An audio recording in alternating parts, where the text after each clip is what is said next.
Hello, hello, hello, hello. Welcome to the stream. Hello, people. Welcome to the stream. Hope you guys are doing good.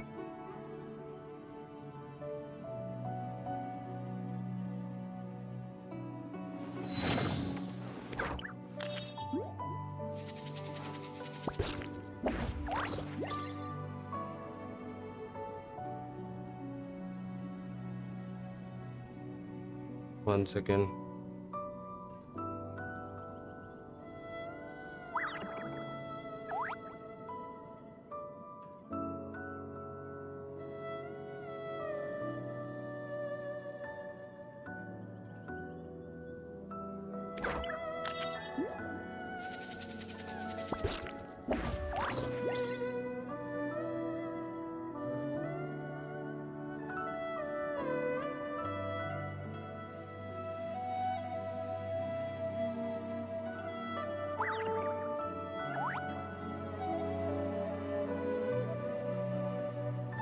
Okay.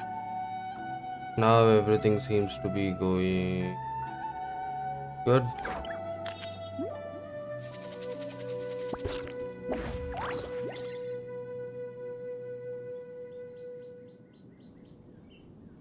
Alrighty. Oh, we have something in the mail. Oh, that's the new code that I redeemed. I forgot the code, so I will not be mentioning over here.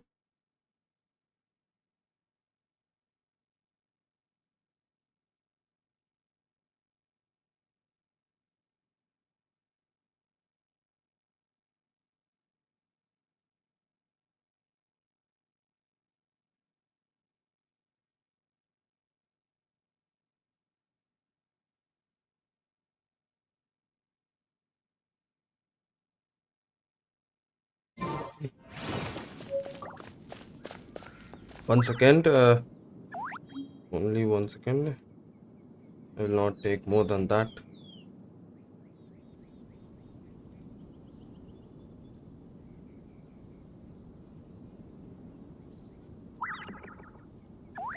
Something you wish to report? Go on. You have my undivided attention. Something you wish to report? Something you wish to report? You have my undivided... That was going to be in a loop and a loop and a loop.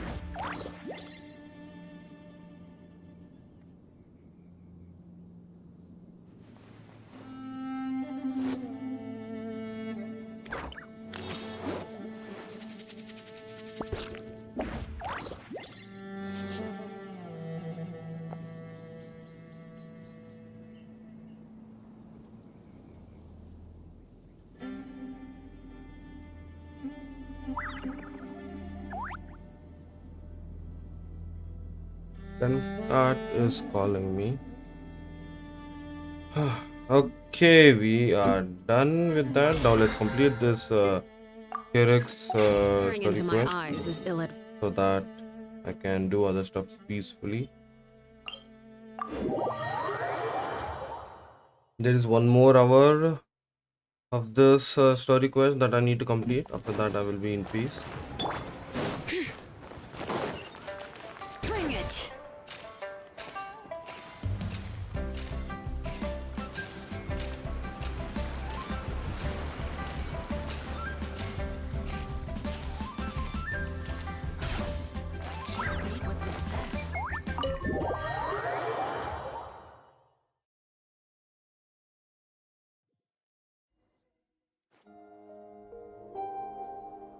Huh, this bag from Skirk has a ton of Mora in it. Does she have a job or something? Wait, no. After what we saw at Wamin Restaurant, that seems impossible. Can you imagine? It would go something like... I'll be collecting my paycheck now, boss. Oh, sure thing. Wait, who are you? Have we met? Can't hold a job if you make everyone forget about you. So, what did you do to get all this Mora? Claimed some buried treasure, took care of a few monsters that were causing trouble. Nothing untoward. It's safe to use. You heard all that? Of course she did. Sonorous voice like yours is hard to miss. I wouldn't be surprised if the sound of it traveled to the nearest mountaintop. Then, did you by chance happen to hear Paimon's little, joke earlier? You mean when you called me Frosty the Lavender Melon? With the lavender's been shown. Mm-hmm. No, sorry. Paimon totally misspoke just now. She didn't say that at all. It was, a Paimon lookalike. Yeah, she's a piece of work, that one. Always impersonating Paimon and giving people weird nicknames. Okay, fine. The truth is, Paimon didn't like you all that much at the start. I noticed there was only one bed. Go. Wait, what about you? I don't get tired, and I don't need rest. I'm going to practice my sword work. That should help me regain some. But your shoulder... Hey, don't just leave! Whatever. Let her tire herself out. She'll come back eventually. Let's get some sleep, Traveler. That comfy...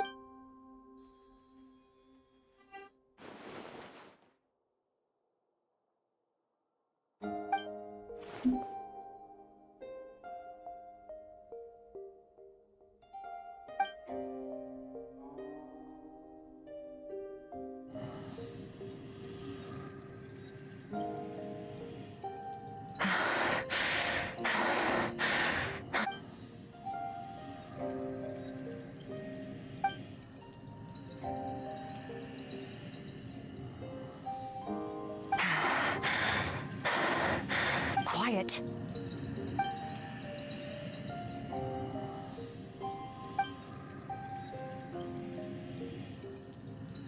Do you even remember how many of us perished in that fire?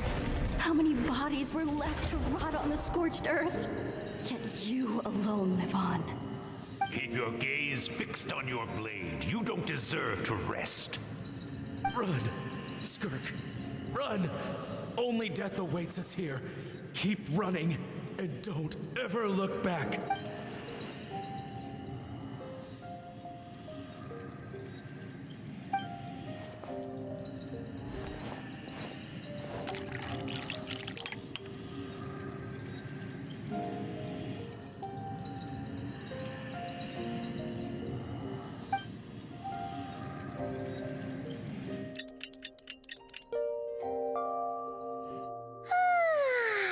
Getting an early night's sleep is the best.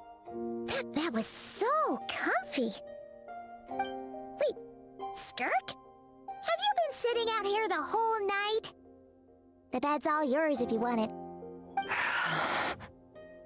About 60%, maybe 70. Whoa! Paimon thought it would take at least a couple of days. That was fast. No, not fast enough. That's 20% less than last time. Same training regimen, same intensity. Nothing felt different, but somehow the outcome fell short. No, I think the problem's with me. I need to meditate for the next 2 days. Deep introspection should help me find the issue. Ooh, sounds intense. We'll watch over you in the meantime, then. Thanks. See you in 2 days.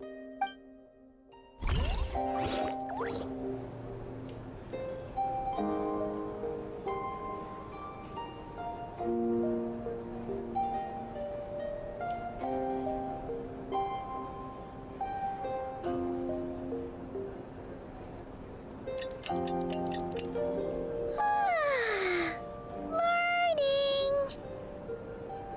Skirk is still meditating, huh?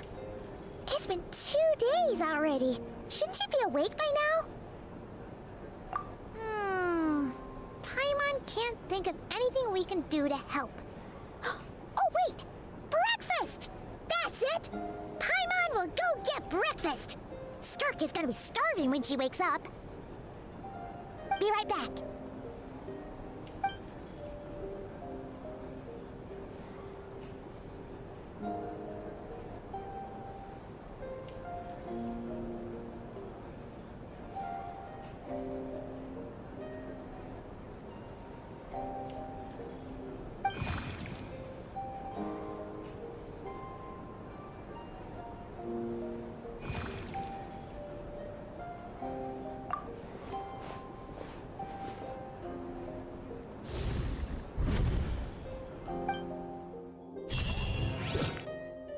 Okay, now we're going into the main parts.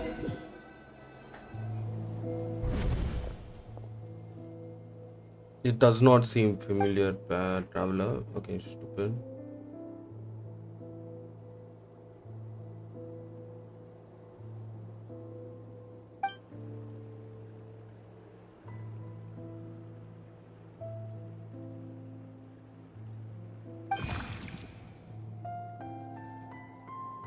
That's right.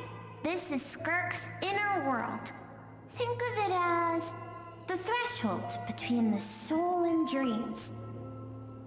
This isn't your first time here, but what you remember is probably a space covered in darkness. I only managed to illuminate a small portion for you back then. Actually, it's my first time talking to someone like this. I only managed to break free and bring you here because the injury weakened her power. I guess that's why I can speak again, too. Call it fate, if you want. I think that's the word they use in this world for lucky coincidences like this, right? Now, before I take you to her, I gotta ask. You're the first outside visitor to ever come here, so what's your impression of this place? Well, I would say it's messed up. Well, that's the point of growing up, right? Everything is messed up when you grow up.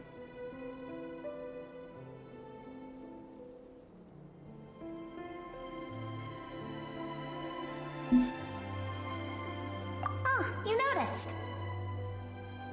This river represents Skirk's strength. Strength accumulates over time. It is the summation of a person's lived experience. So this river is where all the fragments of Skirk's life should converge into a single stream of memories and emotions, flowing forward as one. But as you can see, this river has been severed numerous times. It's because Skirk doesn't like who she was in the past. And all she sees reflected in the river is a disgraceful shadow of who she was. She cuts through water and rock with the sword of reason, severs her connection with the past, and begins anew.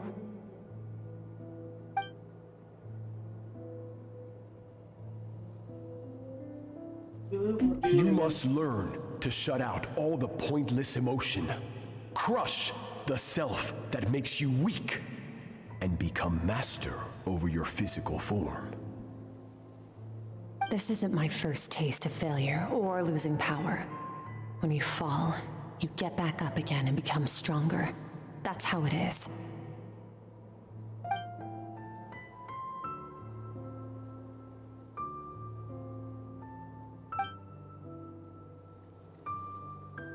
Okay, that's a very dark past.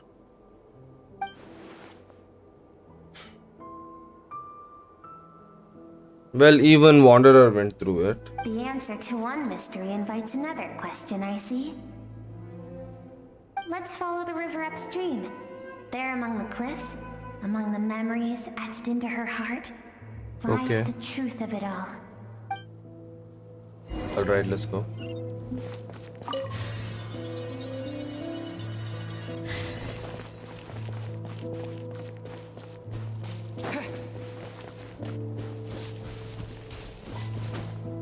Walk in straight line, buddy.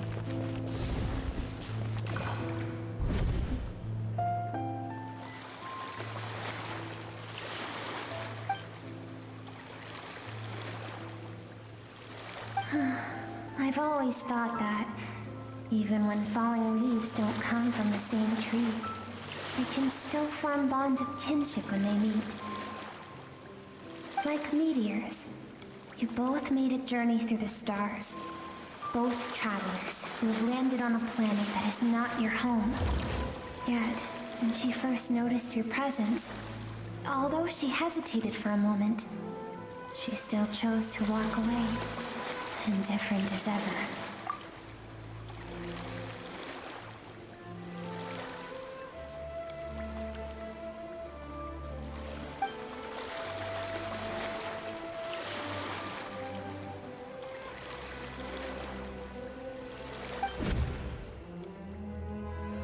Seems like you've answered your own question.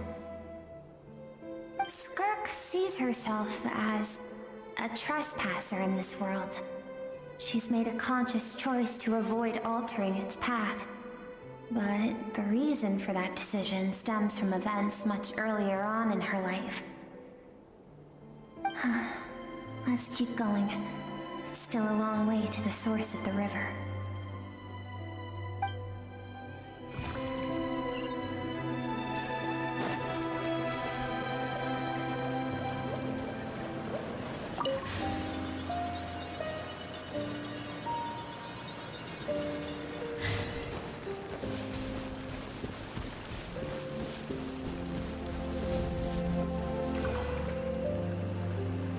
Now have what it takes to wield immense power. From this day forth, I shall teach you no more.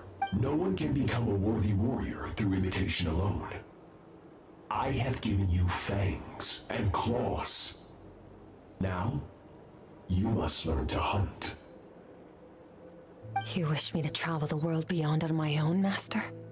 Indeed. Make new friends. Embark on your own journey, and piece together a new future from the shattered remnants of your past. We will still have contact through the abyss, but know this. One day, I will take the life you worked so hard to rebuild, and reduce it to ashes, just like the fire that haunts your mind. Holy fucking hell. Why would you do that? I have told you before, fear is the catalyst for human evolution.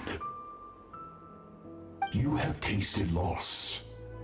You have known fear, so deep it can be felt in the bones. But as living beings, we all have an instinct to detach from that which harms us. And thus, pain dampens over time, and the acrid taste of fear becomes but a distant memory. Yet now, I have bestowed upon you the gift of fear eternal. It will drown you in the nightmare of your childhood, or it shall drive you to defeat me, whatever the cost.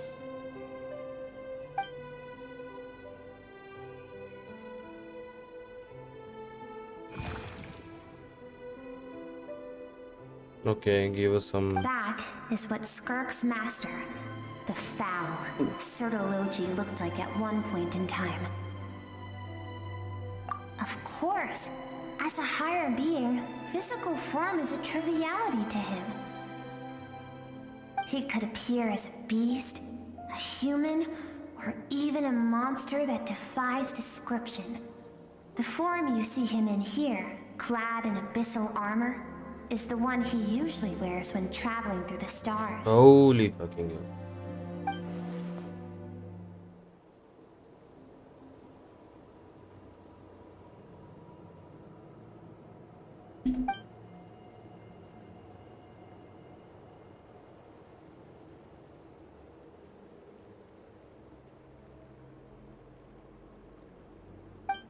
For certain reasons, I need to bridge the power gap between me and my master as quickly as possible.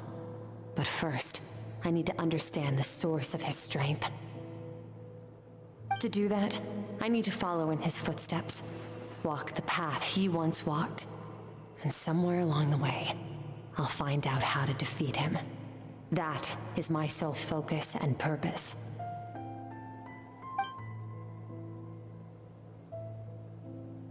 I'll let you in on a little secret. The real Sertologi is terrifying. The scope of his power is impossible to understand until you experience it firsthand. It is absolute, the power to crush all things. Shall we keep going? Let's see. We're about halfway there. Okay. Let's go, go, go. Skirk really has a very bad past, but he's from Earth, and people from Earth can take anything and handle anything. I don't know if that is a very, very huge thing, but Skirk is from Earth. Huh. We've made it quite a ways already. This is Skirk, when she first began training under Sertology. I have set your broken wrist. Tomorrow, you're to train twice as hard. No tears this time. Good. Attempting to garner sympathy through tears is a habit of the weak. A pitiful, useless ploy. Can I ask a question, Master? Why did you save me? I keep thinking, maybe it would be better if I had died. I wouldn't be haunted by that fire all the time. I wouldn't have to go on like this. I saved you because I have a plan for you. It has been too long since I fought a battle that demanded my full strength, and I hunger for it. Every so-called genius and prodigy I have faced has crumbled like sand underfoot. Before me, even fate bends the knee. So, I will teach you everything I know. Train you by whatever means necessary, in the hope that one day, you might surprise me. Very cruel, bro. I don't want to draw my sword against you, Master. What you want matters little. Among the boundless sea of stars, the cries of the weak are but faint murmurs that disappear into the void. You of all people know that well. Yes, Master. From that day forward, all she knew was grueling training, emptiness, and fatigue. After some time, her talent bloomed, and she gained control over her emotions, like her master. How should I put it? It was not that human emotion disappeared from her heart, but that reason came to dictate all she was allowed to feel. I suppose it was at this point that she became the Skirk you know today.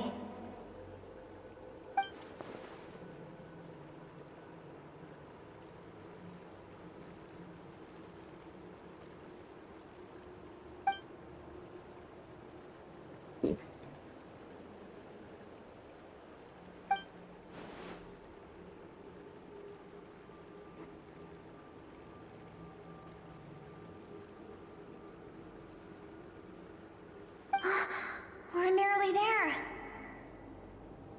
I almost don't want to reach the end. Well, shall we? This is the final This is the stretch. final stretch.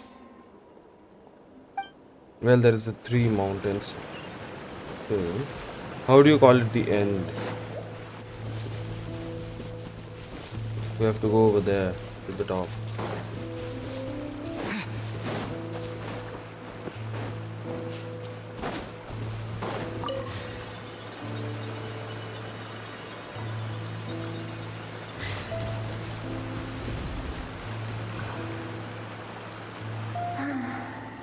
These are Skirk's happiest memories. What a simple and carefree time it was. Wisps of clouds dotted the sky. The sun bathed everything in golden light. And when song filled the air, not even the shyest of flowers could resist swaying along. Sorry, excuse me. This is Skirk's homeland. She was so curious about everything as a child. Always skipping school to go exploring instead. There was so much to discover. The treasures at the bottom of the sea. The secrets beyond the stars. And that merchant ship packed with adults wearing those strange clothes. Yes, the ship. That was the beginning of the end. It was a spaceship. When it arrived, The people that disembarked wore smiles on their faces and spoke of friendship. They claimed to be merchants from a neighboring planet, looking to establish trade. Skirk's parents, her relatives, her neighbors, everyone welcomed the newcomers with open arms and allowed them to explore the planet. To them, the visitors were guests and should be treated with hospitality. No one had any idea of what was to come. Several months later, an army of unknown origin arrived without warning and carried out a ruthless campaign to destroy everything and everyone on the planet.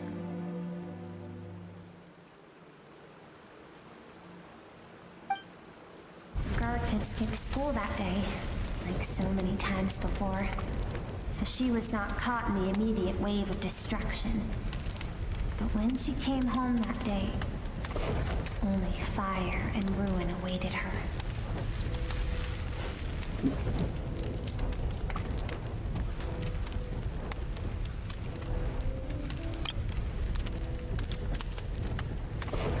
Countless people cried out to her for help. People she knew and loved. Friends and relatives. The little girl who lived next door. The shop owner with the bad leg. The bad-tempered teacher she had made fun of just that morning. Their lives were discarded like worthless trash as the fire consumed one life after another. Skirk was helpless. All she could do was run. And so she did. She kept running until an unexpected figure crossed her path.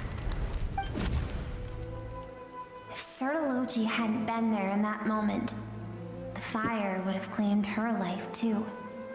And there she would have remained, left to rot in the scorched earth, with no answer as to why any of this was happening.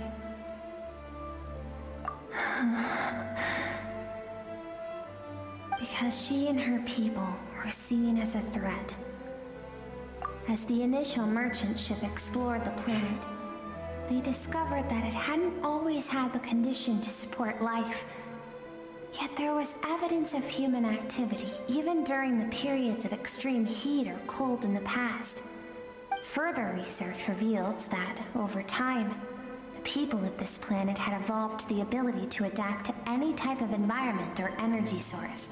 For that reason, the outsiders viewed them as a potential threat and decided to eliminate them before the threat could rear its head. And so, the army was called, and the so-called danger was wiped from the face of the planet. Senseless, isn't it? Deemed a threat because of a gift they didn't even know they had. Perhaps it was their own innocence and kindness that doomed them.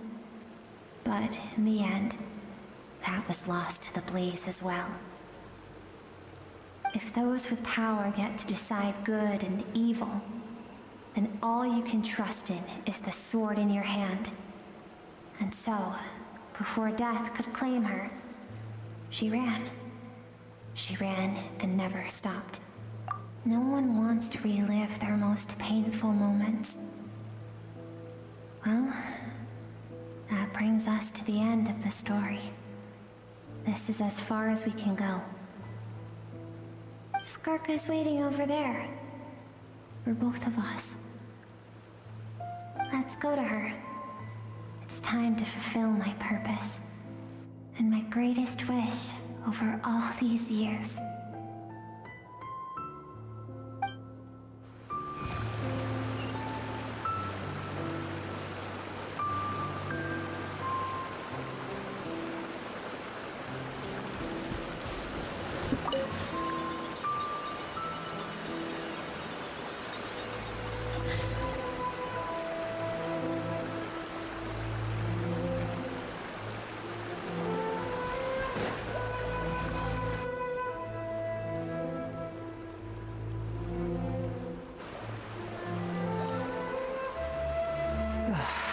So all this, just so you could bring him here.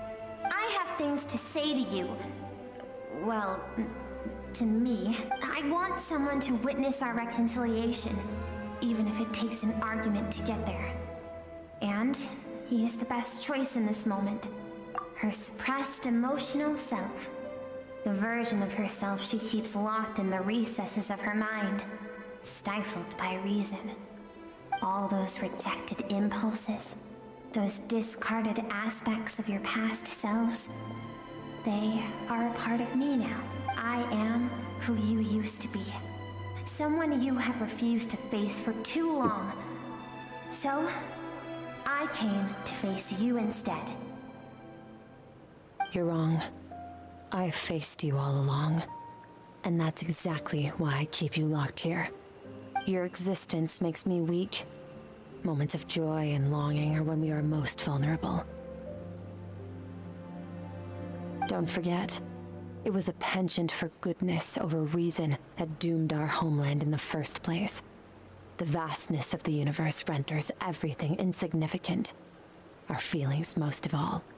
Even so, learning from the mistakes of the past doesn't have to mean erasing everything. Strip yourself of your so-called weaknesses, emotions like kindness and empathy, and what makes you any different from the ruthless soldiers who slaughtered our people? The difference is that I'm doing what is right, what is necessary. I allow you to exist, but with limited freedom. That is the greatest kindness I can offer. I have shouldered everything you couldn't carry. I rose above the numbness and emptiness, and it was cold, unfeeling reason that brought me this far. It made me who I am. It made me strong. That is the problem. I want to shoulder those things together. On the grand scale of the entire universe, maybe our feelings are vanishingly small, but why should that mean they don't matter? Emotion gives warmth to the cold expanse of space. It gives meaning to the world around us. Think back to those nights of gazing at the stars, those afternoons of exploring the unknown. Think back, and let them grant you peace. A brief respite from the pressure you put on yourself.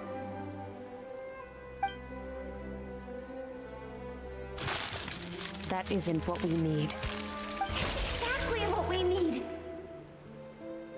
Aren't you curious about why recovering your strength has taken longer than normal this time? Finally, you get to the important part. That is the only answer I came here to find. Then look around. Look at your inner world. You cast aside your dreams and curiosity, and in doing so, you lost your original motivation. You severed all connection to who you used to be, so you can no longer draw strength from your past. Now, the only things driving you forward are fear and survivor's guilt. But these cannot take you far enough. And so, this river, the source of your strength, grows more polluted by the day. And do you think that means I should seek help from a weak little thing like you?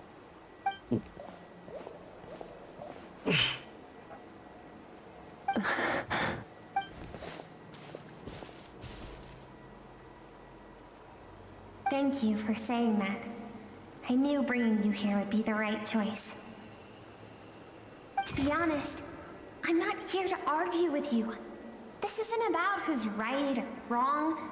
And in fact, I agree that in order to make it through the wake of that tragedy, we had to distance ourselves from the pain through reason over emotion.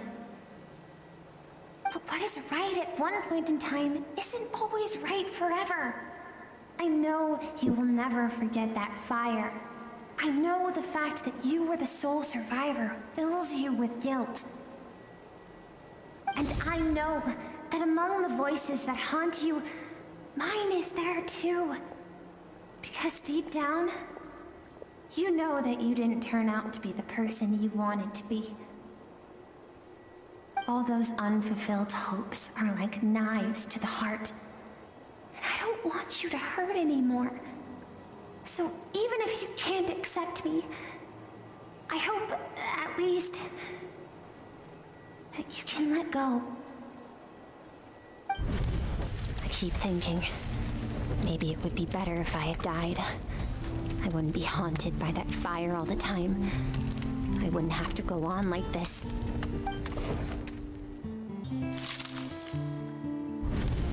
Your dad and I, we're not afraid to stare death in the face, but we need you to survive.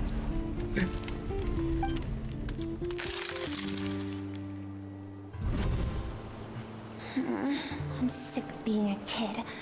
There's so many amazing things out there, and I'm ready to see them all.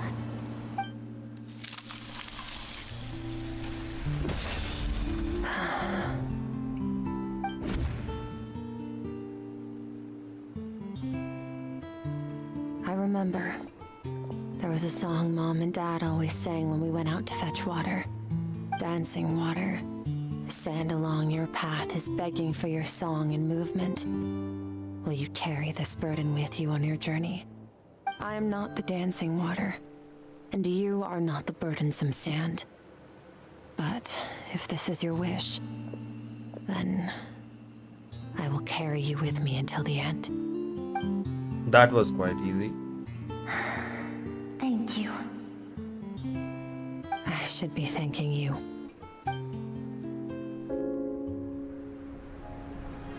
This is the part that I needed.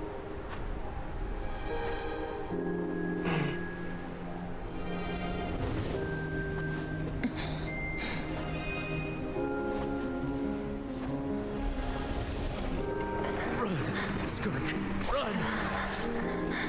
Remember, leave no one alive!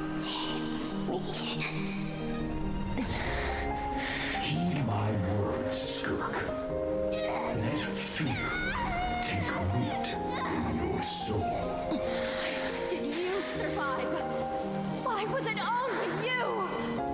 Skirk, did you become a positive light in this world?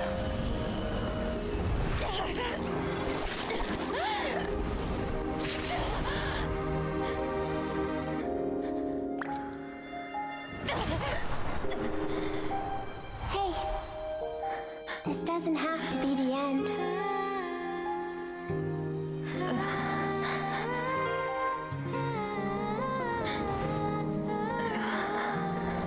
Life is a gift. Don't let darkness claim it.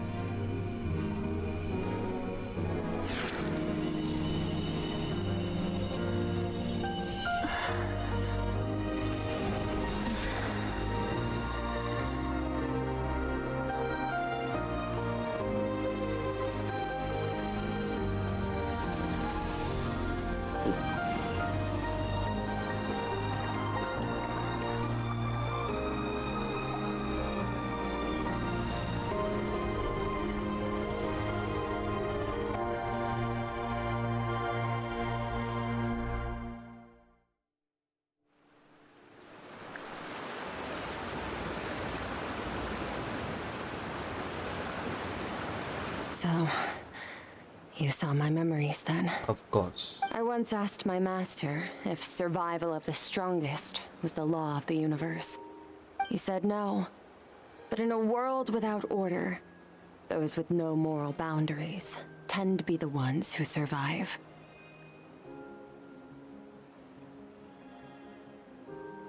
That's why, after hearing his answer, an idea came to mind. An idea that, one day, I would create a new world order. One in which there would never be another tragedy like that fire. One in which power was not the law of the land. But that means I must defeat him. Because my master, Sertologi, is, at the core, a defier of all rules and order. Yes, and not just because of the gap in our abilities, but also because I have no reason to see him as an enemy. Although his decision to train me was not made out of kindness, he did everything a master should. He saved my life, taught me the sword and the principles of strength. And for that, I respect him. I know. And it's not something I want. But Master never goes back on his word. I have to treat everything he says as a promise. He's no longer into that. But he sends me messages through the abyss every now and then. Most of them are simple greetings, or an answer to one of my questions. Every time I hear from him, my heart skips a beat. And I wonder if this is the moment where he'll finally appear before me and tear down everything I've built to pieces. Maybe that means I do live in eternal fear, just like he said. Yes, I respect him, but I'm also afraid of him. And for that reason, the pursuit of strength consumes every moment of my life. I don't know what Master has planned, but I have to be ready. Help me? Why? Come to my roster, I will help you. When I do the 10 pull, come to my house, I will help you surely.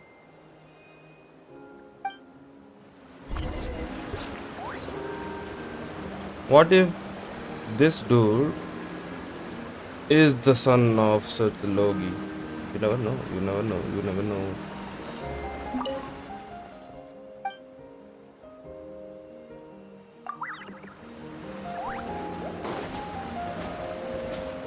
Can I?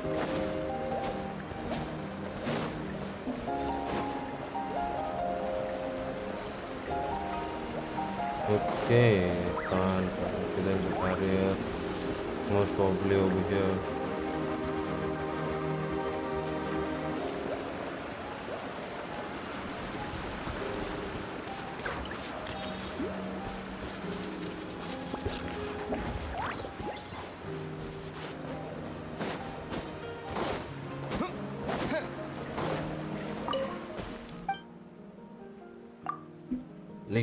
Leave.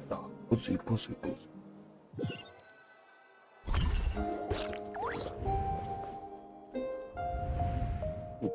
Oh, you're finally awake. Honestly, Paimon was gone for like 2 seconds and then she comes back and finds you both unconscious? Oh, you scared Paimon half. You're both okay, right? What does it look like? Only water from the source can cleanse the rot and filth that flows from the past into the future. I taught you to incorporate the experiences from your journey into how you fight. I suppose what happened today will become... Okay, so Paimon feels like she's missing some important contact, but whatever. Paimon brought back tons of delicious snacks. Let's dig in. All right. It's about time we finished what we started. We're gonna deal with this thief for good, right?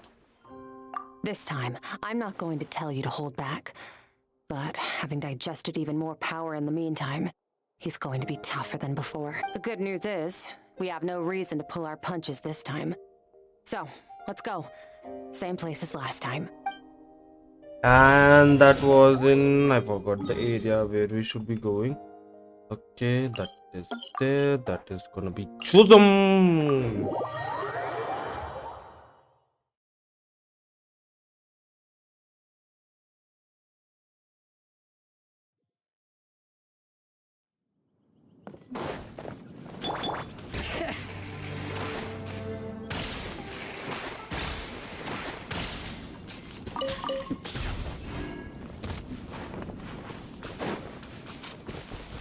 I still have a long way to go, you know.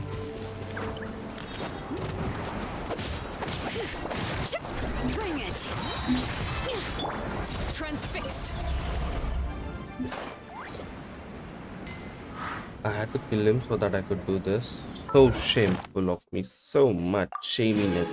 Shamey. Shimmy. Shimmy,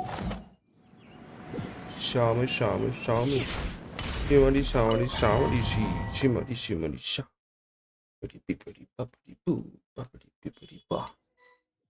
Okay, let's go. Let's kill this dude once and... Oh shit. Sorry about the mic. Let's kill this dude once and... Oh, it's Satologi. Holy fucking good. Isn't that the form the all-devouring narwhal changed into? How come he knows that, too? Really? So, you're telling Paimon that giant whale and this guy can both turn into the fowl? How does that work? It's a subconscious instinct. Any intelligent being who longs for his level of strength is bound to mimic his appearance. It's a natural response after encountering someone as powerful as Master. To them, he represents ultimate power. We know the person before us has encountered Master, and we know he stole a portion of my power. So it's not surprising that he would assume this form. Okay. Oh, the closer Paimon looks, the more intimidating it gets. Nervalette isn't here this time, so it's up to us. He won't have the nerve to steal again after we're done with him. Let's teach this guy a lesson.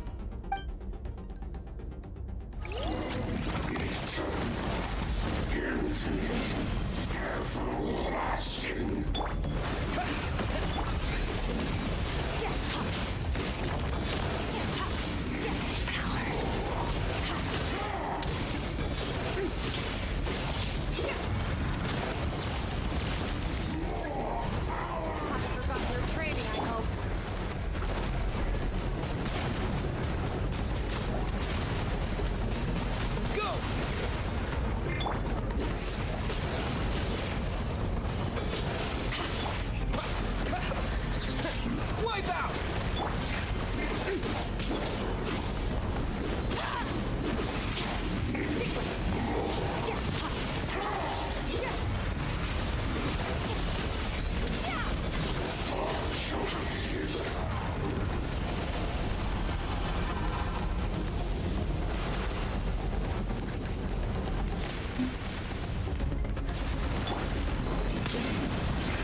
Mine to wield.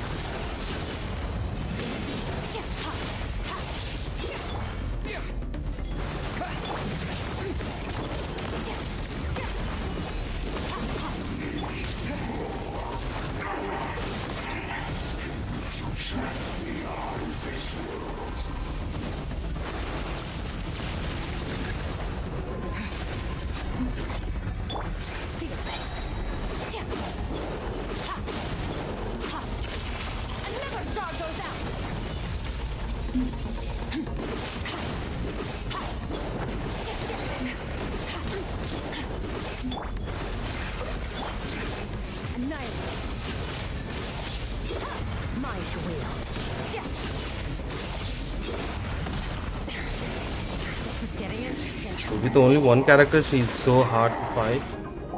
You need at least more characters.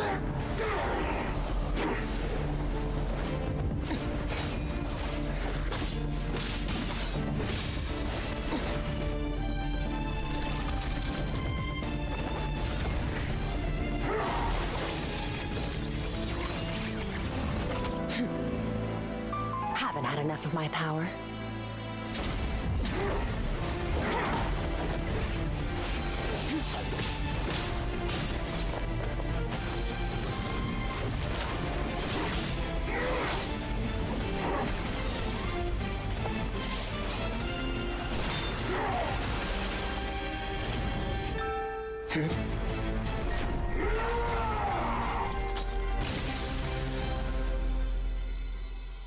Well then, let's see how much more of this power you can handle.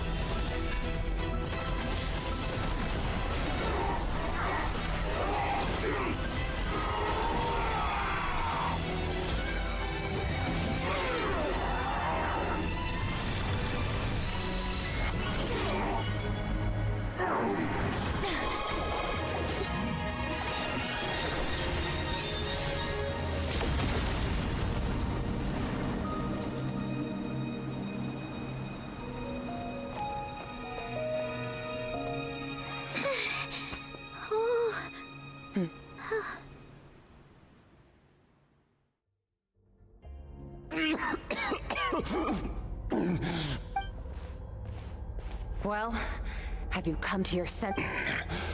You saw that my body was at its limit.